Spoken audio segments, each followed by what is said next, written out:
Hello everyone, welcome to Online Help Guide. Today in this video, I'm going to show you how to log into upsers.com employee portal. So without any further ado, let's get started. First of all, open up a web browser. Now in the search bar, type in upsers.com. After you come across this official page, click on UPSERS login button. Here, you'll have to enter your employee number associated with your account. If you do not remember your employee number, then click on Can't Access Your Account link, then tap on Next button.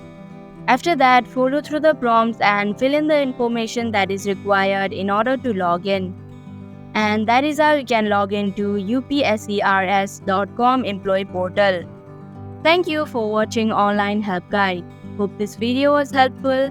If it was, then hit the like button and comment down if you have any questions or feedback. Also, if you are new to our channel, subscribe and hit the bell icon so that you don't miss our upcoming videos.